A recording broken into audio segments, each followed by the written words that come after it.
What could a person, a giant redwood tree, and the bacteria living in your gut possibly have in common?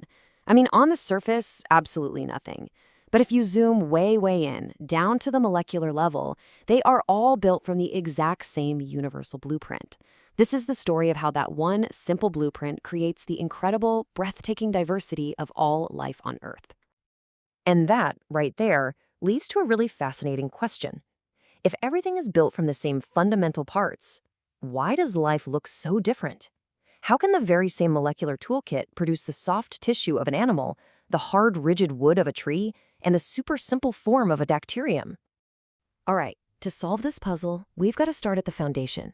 Let's first take a look at the shared chemical toolkit that connects every single living thing on this planet.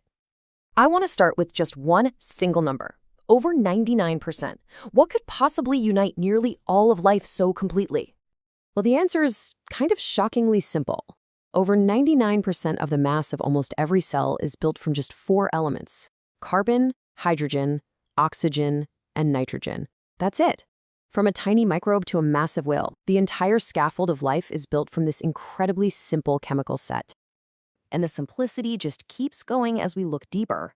All the proteins, the little machines that do all the work in our cells, from building tissues to fighting off viruses, they're all constructed from the same set of just 20 amino acids. It's like a universal alphabet. With just those 20 letters, evolution has written the unique story of every living thing. Okay, so if the toolkit is universal, the diversity must come from the instructions. It's all about how evolution uses those same parts to solve a few core universal problems in totally different ways. Take energy storage, for example. Every organism needs fuel. Animals and bacteria, they often need quick bursts of energy, so they use glycogen. Its branched structure is kind of like having cash on hand. It's super easy to access. Plants, on the other hand, they're stationary. They can plan for the long term. So they store their energy in the dense, compact form of starch. It's the same problem, storing fuel, but 2 totally different strategies. And you see the exact same logic with physical structure. Animals need to be flexible to move around, so they rely on a protein mesh of collagen. Plants need to be rigid to defy gravity, so they build these incredibly strong walls of cellulose.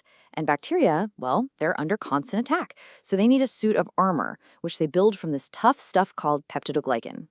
It's a classic evolutionary trade-off, right? Do you build for mobility, or do you build for defense? And the scale of this investment is it's staggering. In mammals like us, a single protein, collagen, makes up over a quarter of our entire body's protein mass.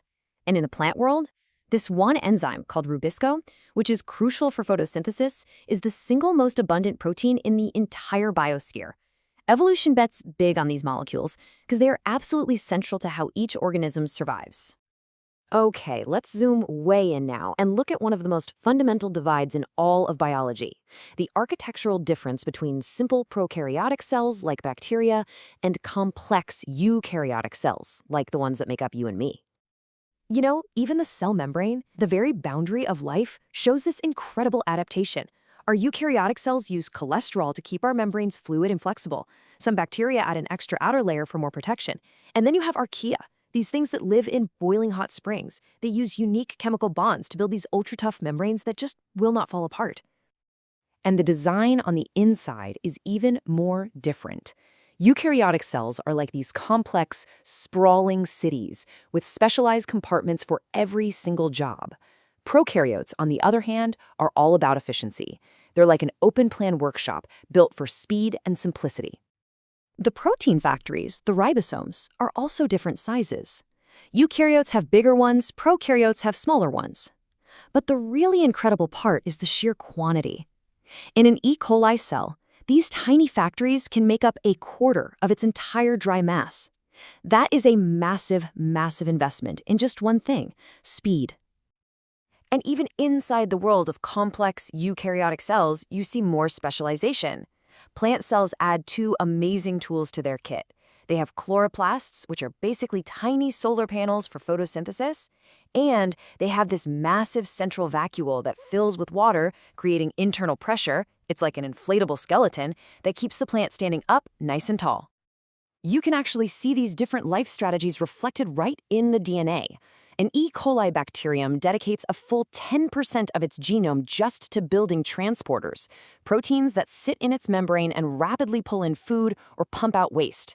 For a tiny organism, that's a huge genetic investment in being able to react really fast to a changing environment, way more than in a complex organism like a human. So let's bring it all back together. We've seen how this single universal toolkit can be used to build a breathtaking variety of life. It really is the story of one code producing endless forms. The key insight here is this: the answer to our paradox isn't about the parts, it's about the plan. Using just a handful of elements in a small set of amino acids, evolution has acted like a master architect, designing completely unique solutions for every environment on Earth. And this all leads to a pretty profound conclusion. The fact that the core chemical reactions of life are so similar across all these wildly different organisms is incredibly powerful evidence for a single common ancestor. All the diversity we see today is just the result of billions of years of adaptation, starting from one single ancient biochemical system. It really makes you wonder, doesn't it? We've managed to uncover this universal toolkit, but what other fundamental rules of life are still out there, just waiting for us to discover them?